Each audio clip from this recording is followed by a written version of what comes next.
G'day guys, today Shorty and I are going to do our review, which has been Geelong and Brisbane. Geelong home by 69 points, pretty comfortably. We went to the game and it was an interesting game. Yeah, it was scrappy. Scrappy's a good word for it.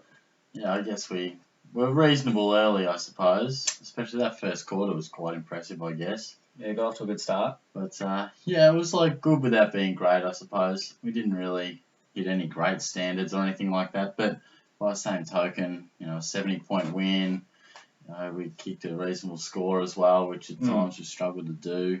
So, yeah, there were positives to take, but what did you take away from it, mate? Did you read off the notes, mate? Good with that being great. I actually didn't. No, I knew that was exactly what you were going to say too, so there you go. No, very good. Yeah, you summed it up there, mate. Good performance without being great, and that's generally the way, I guess, at Simmons and maybe the new modern-day Cats. They're not quite, they're never going to quite be as good as the 07 days. Brings up the 07 days. They were the good days, mate, but I was nice and young. But then we dominated basically every stat. Let me have a look. 69 inside 50, so same amount of points. So that doubled them, I think.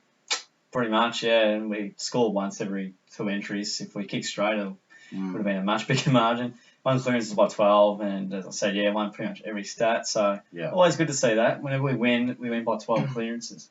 Oh, really? I reckon it seems to be the magic number, mate, through the NAB challenge as well. So the only time we can win is when we do that. That's weird.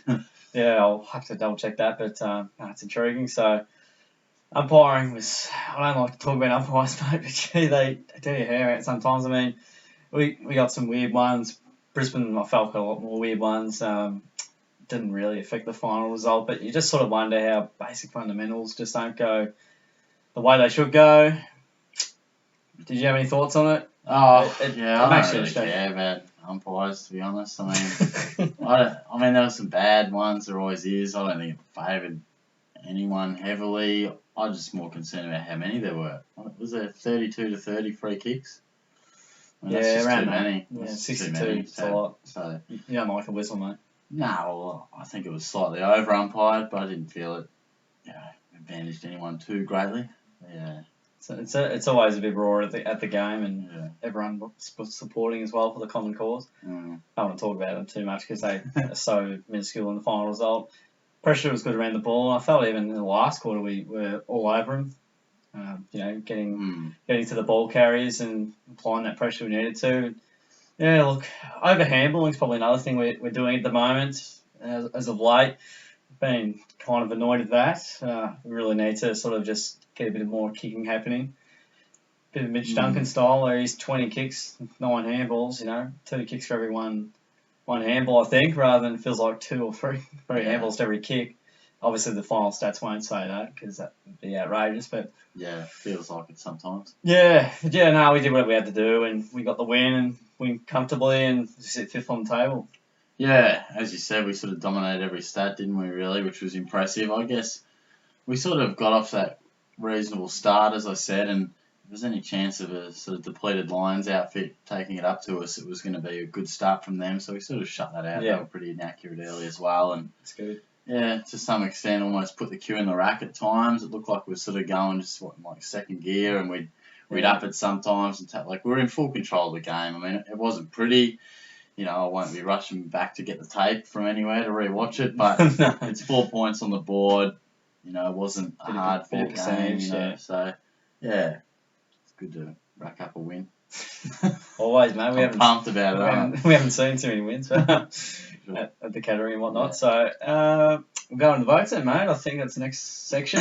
Yeah, I reckon we differ here a little bit. We've seen them now. Yeah, I've seen yours, but you don't know what, I guess. So true. Surprise. But I gave Paddy Dangerfield the 3 votes, mate. I think he ended up with 26, 3 goals. Yeah, he did. 26. I just felt his dominance early, and I always tend to put a high priority on how they play when the game is heat and actually a bit of a contest there. And I thought, I think he had 11 or 12 in the first quarter again. He loves the first quarter. Okay. So, yeah, he kicked 2 goals in the first term. I just felt he was our best player when it really mattered. I gave 2 votes to Selwood. He had 34, 13 clearances. 13 clearances? Yeah, this is pretty huge. And yeah, I know probably yourself and Dad were saying now the disposal wasn't at his best, and that's true. but I just loved his in-tight stuff, and I thought he was really important. He stood up. Yeah, and I gave Duncan 1 vote. I thought he sort of worked his way into it. I didn't, maybe just because of the game, I didn't feel like I noticed him as much early, but he really got into the game and started using the ball well. Yeah. We know how good a kick he is, as I say every week. But he had good 29 touches. I think he was second for inside 50s. That's good. So, he's the man we want kicking in there. Yeah. So that was how I saw it, mate. How did you see it? I didn't know what to see. It was so tough to come up with 3 votes. There was lots of good players, and there was some I wish I could have fit votes for, but I gave the 3 to Duncan. 29 touches, 8 marks, 5 tackles and a goal. Clean, silky all day long, and as you said, he worked his way into it. Got there in the end. Yeah, I don't know how he got the 3 votes, to be honest. He did. The 2 votes to Corey Enright. I mean, I was tossing up between Enright and Duncan, but I thought, I don't think Corey was the best on ground, but he was fantastic. Yeah. And he was with 33 disposals, got the 3 marks and 7 tackles as well. He's still kicking Corey, not Forrest and Corey, trying to say 2 at the same time.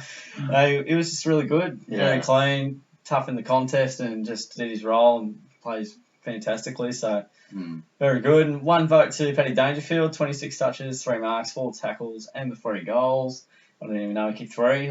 Looking back, I barely remember 2. So what were you watching, mate? I don't know. It must have been just looking at the sun all day. Yeah. Fun, but Danger was all class, as you said. Started off really, really well. Got us going when we sort of needed it, when the game's hot. That's when you sort of really get a good gauge of how players are going when the game's hot. Yeah, Selwood was a bit stiff, and I thought Harry Taylor was fantastic. I thought Ruggles was really good. And lots of players are very good. Yeah, I guess we could touch on the defence as a whole group. I think Henderson, College Asney were really good as well. Yep. Maybe not enough to give votes to, but I think Walker was goalless, maybe even, I think, kicked a couple of points. And Shaki was shut down, and McStay may have kicked 1, but, they really struggled to find anything up there.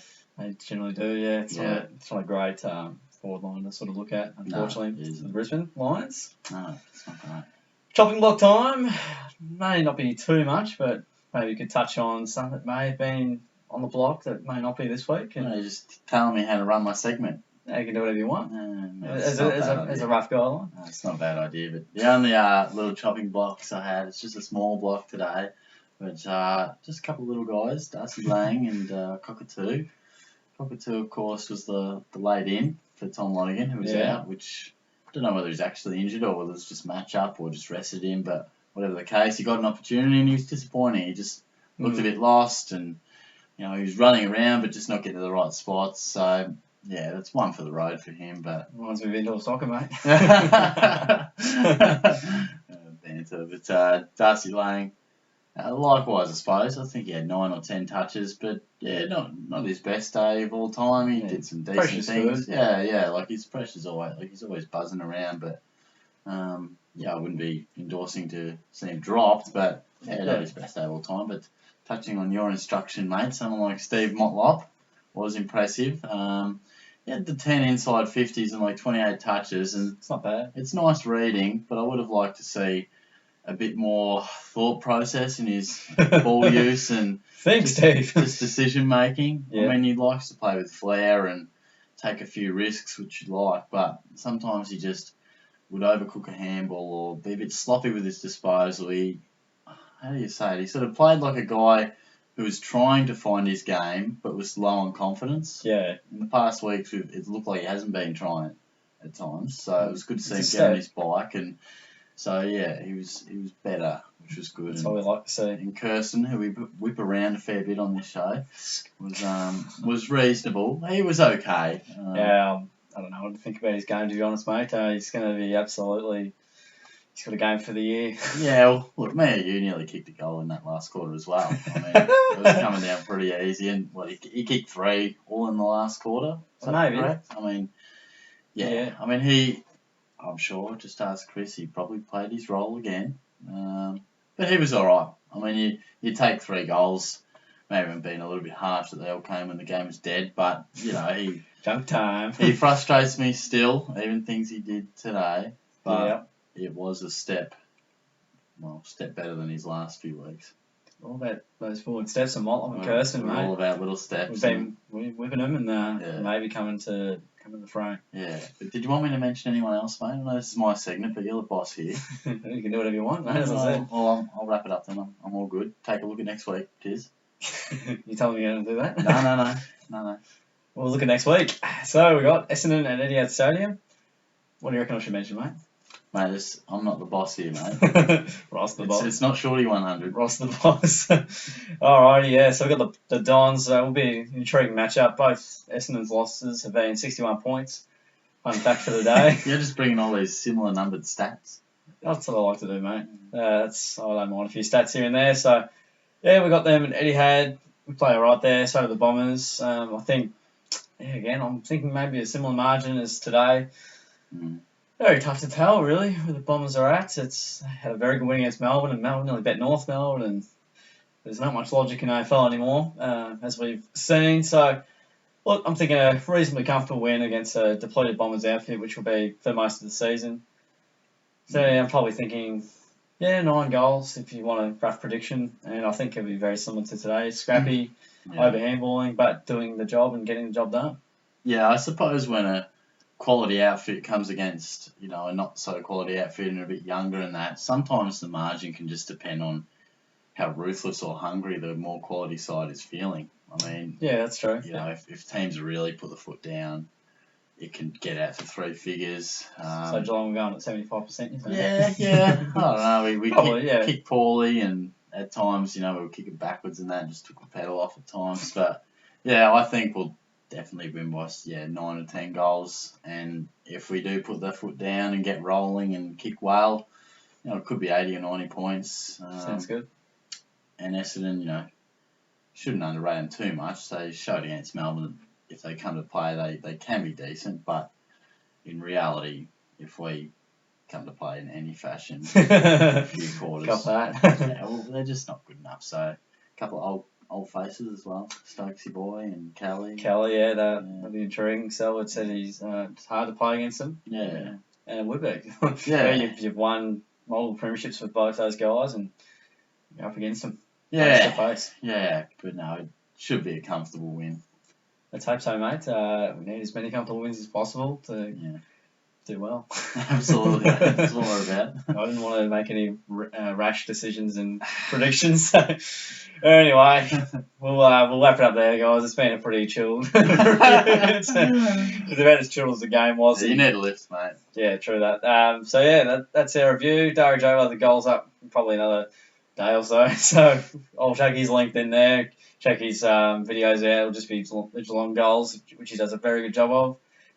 Taken over from me, so very nicely done there. And don't forget to like the video, share it around, subscribe, all those lovely things. You know what to do, guys. Just press those buttons, and it's generally good. Hope you enjoyed this episode, guys. We'll see you all next time.